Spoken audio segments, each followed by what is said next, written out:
Hey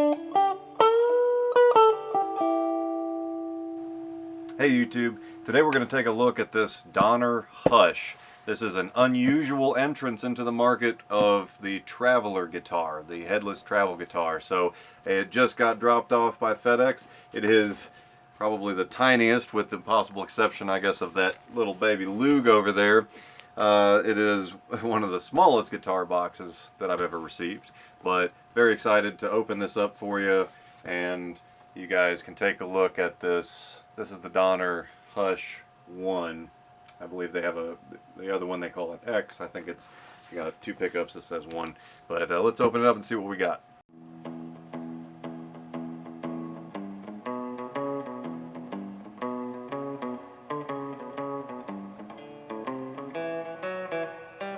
Alright. And this thing is so itty bitty. It is so itty bitty. So it comes in this rather nice, reasonably hard travel case. It's got a gig bag, of course specially made, because this is a very unusual thing. A gig bag with a shoulder strap that can also double as a guitar strap. That's a pretty cool idea there. See, you've got the where you can use it as a strap, fling it over your shoulder, and then you can pop that and use it as a guitar strap too. That's cool.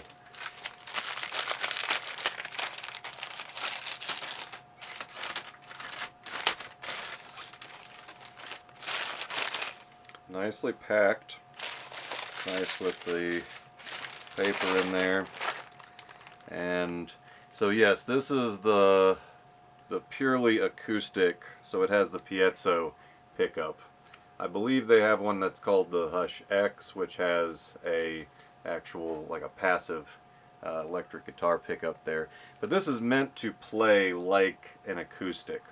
It has the acoustic strings on it, where the main difference between acoustic and electric strings is that electric strings, you tend to have the bottom 3, the lower 3, with the winding, right?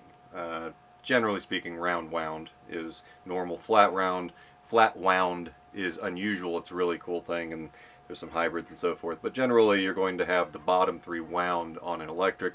On an acoustic, you have the bottom 4 that are wound, and then the top 2 tend to be unwound. And now, just out of the box, it's very, very interesting. So you've got this very mild little vintage sunburst here, and you've got the tuners, of course, being a headless, or on the bottom, and it's got this very interesting head on it.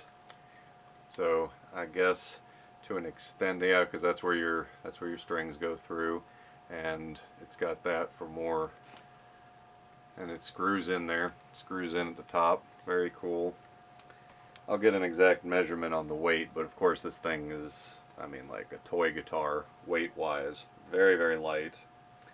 And it's got the acoustic style bridge down here, and the pickup electronics are right here. And it also came with 9 volt, since it's a piezo active pickup, and it came with a little tuner as well. Donner loves to throw extra accessories in. That's just a mark of their brand. It's even got a hidden Allen wrench that goes in right there, so presumably to make adjustments on the fly. Very, very interesting. Very unusual little guitar. And the back is probably satin. The body is polished well, but the buffing could be better, but the neck, the buffing is actually quite excellent.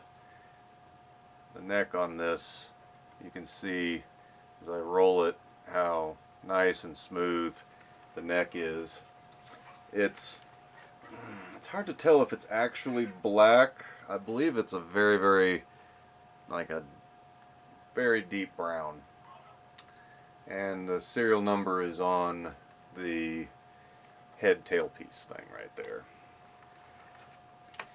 So just, initial impressions looking at this, it is super weird. I mean, absolutely no doubt it is super weird. And it's going to take some adjusting just to see how to put my hands on it exactly to play it. But the craftsmanship right out of the box, I'm very impressed with. And very interested in trying this truly bizarre guitar out here. But it should be an interesting experience. Very unusual guitar, so stay tuned.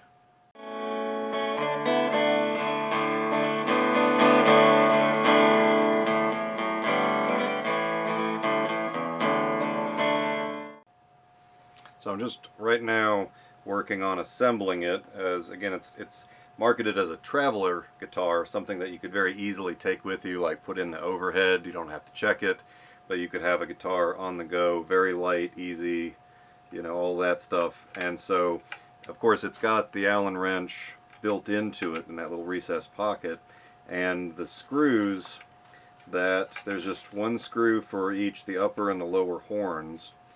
And this is just to give it a little bit of a body that you can hold on to better and get, better contour to sitting on you. There we go. You just use that little recessed Allen wrench, and it came with a number of these screws, some various little accessories in there. But the screws themselves have magnets in the head of the screw, so that when you pull it out, it'll pull out easier. Interesting little, tidbit there. But this is how it now sits with the body on there. And you can see there's one screw for each piece. This goes in two places, but only has one screw, just to retain it, just to hold it in place there. Very cool little setup. So, I mean, just the first time I've ever put my hands on it, and it took a minute or less to put this together. So very quick. So let's now get her settled in, and I'll work on getting her tuned, getting it stabilized, spend a little more time with it, and we'll take a look at how she actually sounds.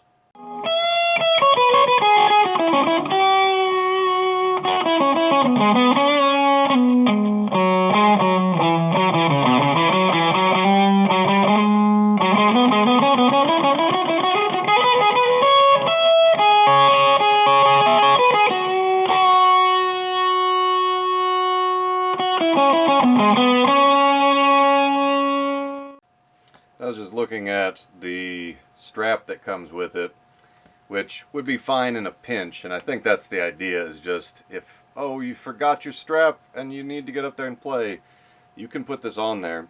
It's really better as a shoulder strap for the gig bag.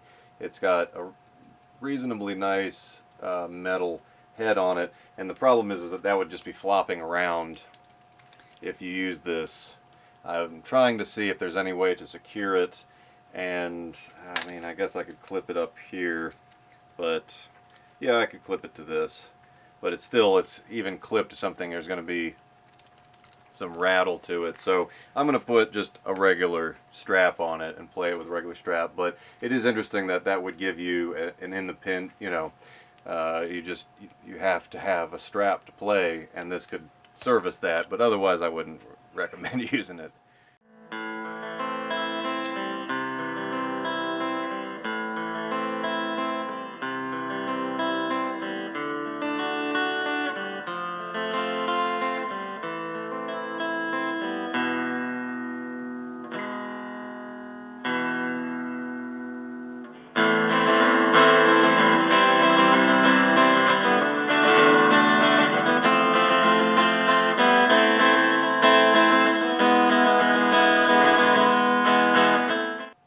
now that I've spent some more time with the guitar, I've got it tuned up. It's pretty well set in now, and holding a tune and playing. Very nice. Some various points of consideration for this guitar. I mean, for one, the design is just really cool.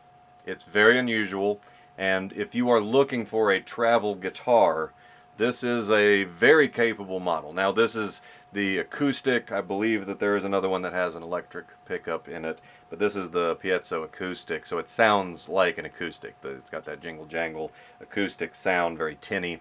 Now, some interesting features about this. Alright, so of course it's headless, and your tuners are down at the bottom beneath the bridge, rather than, you know, there is no head. And these tuners use this little Allen key that goes in there. So they do have very nice. I actually, the aesthetics on this are subtle but really cool. It's a fun fusion of, you've got like the vintage Sunburst, so that's vintagey, but there's nothing else about this guitar that seems, it's headless. It's probably some sort of composite. It's got this very unusual neck to body shape, and it's a very unusual guitar. You've got this wireframe body that you can, with just a couple screws, pop in there. Very unusual, but it's a cool aesthetic. The button, the bottom strap button, is also your input jack, which can cause issues. Some folk instruments, like I had a resonator guitar that had that, where it had a passive pickup in it with no other electronics, and it was just wired out to an input jack. And you know, you just have to be a little extra careful with it. But this is not exactly putting much weight on it either. So, and it's a really cool.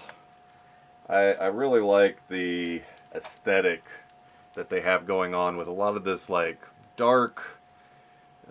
It's a dark metal, like a gunmetal gray, brushed look. Very cool. Matches the aesthetic on the body pieces and the tuners and everything. It's very cool. So, I mean, overall, I'm very impressed with this. I think it's a very cool and capable instrument for being budget and being a, you know, they're stepping out in terms of design. And, you know, I know there's Traveler guitar out there, and Strandberg makes a lot of headless guitars and stuff, but headless guitars are still, I'm not going to say cutting edge, but they are on the forefront, you know, of guitar redesign in terms of new, different designs coming out. And this thing, which it weighed under 4 pounds, it was a few ounces shy of 4 pounds, and that's with the wire frame on it, so incredibly light. Very interesting design fusion between something classical, like a 6-string acoustic guitar, and then totally modern, you know, vibe in terms of the aesthetic, the minimalism of it. That it almost has the look of a sitar with the tuners being down here and so forth. It's very strange. Now, I found it a little bit difficult to get into the 9-volt box there, but just using a real sturdy pick pops it right out. And it's interesting, it doesn't have a diagram in there of how to orient your 9-volt, but there's only one way it can go in there because of the notches. So it kind of does the thinking for you, so to speak. In terms of the electronics, rather basic. I mean, it's, you know, it's not a high-level guitar, and they're not trying to make it super fancy. My concern is there's nothing on here in terms of letting me know that the 9-volt system is active. My assumption is that as long as you have an input jack plugged in, it's running current, and so you don't want to leave that out. But there's no way, there's no light or indicator to tell me that the electronics are on or functioning or anything like that. And very basic. You've got a phase button, volume, just a low and high on equalizer, no middle or anything. And then there's an input jack for an auxiliary, and then an 1/8 inch out there. And let me there we go. So pretty basic electronics. I mean, nothing spectacular or fancy there. The neck feels remarkably nice, and I don't see any defects or anything. It is very nicely buffed. That's playability wise one of the nicest features is this neck. It's very nice. Now, some points of concern. One is just if you're going to travel with this, then you need to practice with this, because it feels so different that it causes a muscle memory shock in terms of your body's like, what am I doing here? I know what I'm doing, but I also don't know what I'm doing. It's very, anyway, it's uncomfortable just in the sense that I'm having to kind of relearn. Now, another point of comfort, and in case anybody at Donner's listening, it would be awesome to have a little contoured pad of some kind right here.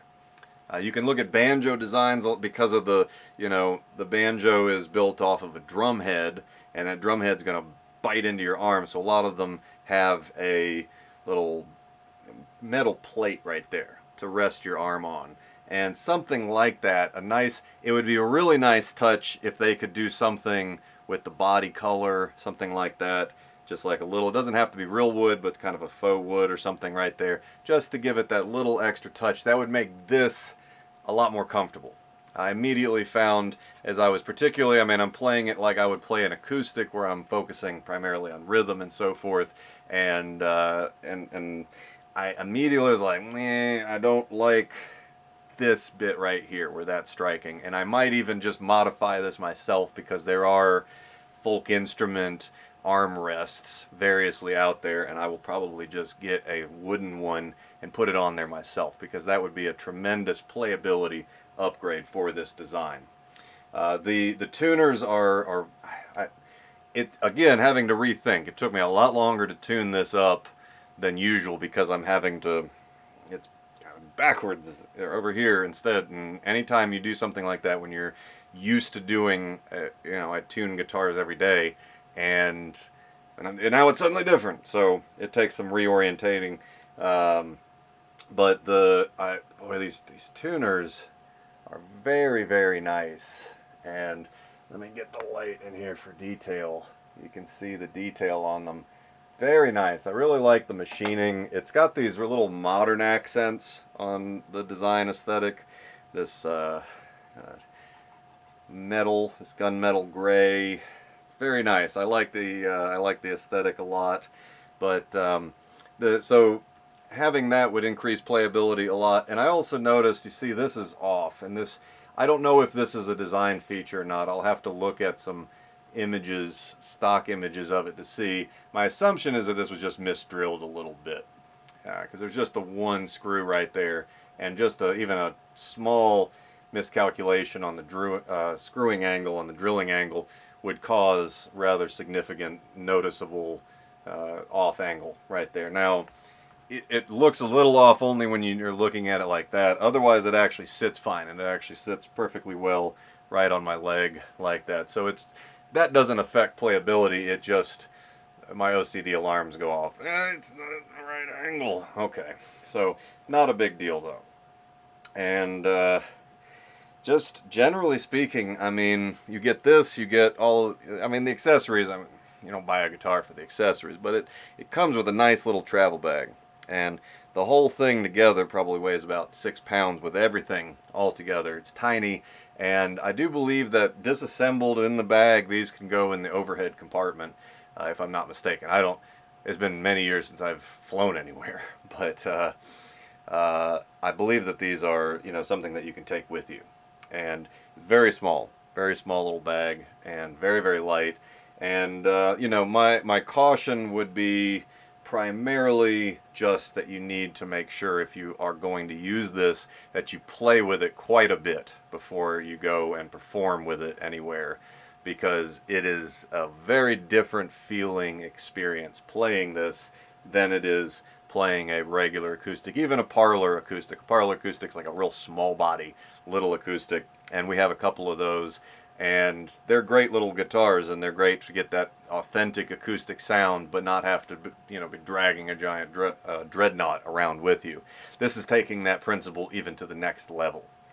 Now, another point in terms of playability, I turned the treble, I turned the high all the way down because I found it to be very squawky in that there was so much treble sound coming out of it, just touching the strings and the, just lightly touching the rip, rip, rip. You get all this sound. And so I turned it all the way down, and I wish I could turn it down some more because the output, it could be balanced better. The piezo system in this has very, very high, it's very sensitive. Okay, it's got a very sensitive pickup in it, and the problem is that it's so sensitive that it's almost too sensitive, and particularly on the treble tones, it made it so that all my little mistakes, if I buzzed a string or something, came through a lot louder than I would have preferred. It's not a very forgiving instrument, and so that, coupled with the unusual shape and the fact that your body's having to kind of relearn, and it's just so different, that if you are interested in one of these, make sure you put plenty of practice time into it before you actually take it out on the road and do any gigging with it, because I am having to reorient quite a bit to play it. But other than these few factors, I mean, what you get for this is a tremendous little package. And, I'll just say very quickly that Donner is a brand you may or may not have heard of. It's not a big, well-known musical brand. I believe it's been out since 2012. And they do all sorts of different stuff. They started, I believe, as a pedal company, a guitar pedal and effects company, and then they've branched into all this other stuff.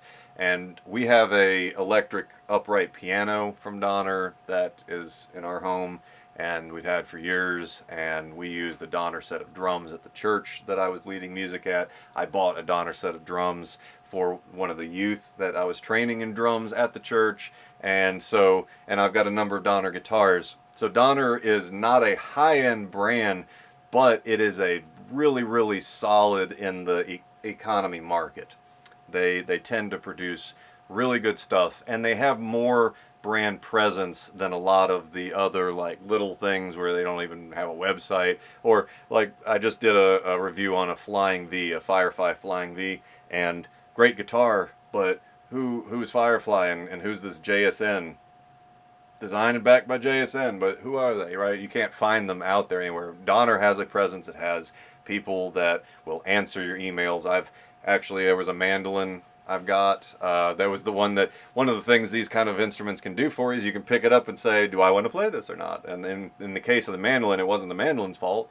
I just was like, this is not my vibe. But I did a small warranty claim on, there were some things missing from the package, and they reimbursed me, no problem. Easy peasy. So I can say that I have had experience with Donner, and they are a real company with real people and real customer service that will actually respond to you. And I bought this also, with my own money. I got this. Now this is an eBay refurb store, and so it is sold as new refurbished in terms of they have warranty on it, but I believe it's their version of B-stock in the sense that rather than just saying it's B-stock and cutting the warranty, they did whatever they needed to do to it, and now they're selling it as refurbished new. And so I've bought a few different guitars, and that drum set for that youth was a refurbished new, and it tends to be, I've seen one little paint smudge on one of my guitars, and that's about it. I mean, otherwise it's better than B-stock, and you get a full warranty. And this was very affordable, very, very affordable. And for what it is, this is one of these like space age, new sort of guitar designs, but it's a really, really cool fusion of, classic acoustic, 6-string acoustic sounds coming out of a tiny little, technological, just tiny little oar. Kind of looks like I should be rowing with this, right? That was one of the blasts of the original Telecaster. But overall, very, very cool guitar. And if you're looking at buying one of these, I can say, like, out of the box, it's very playable. The intonation was almost perfectly set. The low E was a little bit off, but the other 5 strings were intonated properly, and the tuners seemed to be holding really well. It's a very cool guitar. for being, and this is unusual for an off-brand to do something unique and different. Most off-brands are just going to produce replica copies, you know, produce clone just of existing models. That's generally speaking what the small companies do. Now Donner has stepped out with this, and this is a very unusual design, and adds a very competitive budget option to the headless travel guitar market. So after playing with this more, one small thing that I found that I was not super impressed with. So they've got the strap button as part of the input jack right here, which you see on some folk instruments and stuff, so that's not really all that unusual, but it makes that button have to be so large that it's really obnoxious to get it on there, and I really just was not enjoying the way that it is weighted. Not that there's much weight on it, but the way that it's weighted against my body. And so what I did was I noticed, like, hey, you got this hook right here, and that actually works pretty good, and that actually is more comfortable. So personally, a little hack, I would just run I've started playing with it like this, and I like the angle on my body and everything a lot better. So hey, you know, very easy little thing. Doesn't take anything to do, and not even having to change any equipment. But just slide your strap on there, much easier. As always, if you enjoy my content, please like and subscribe. Just building the channel, really enjoying getting to know y'all. You have a wonderful day.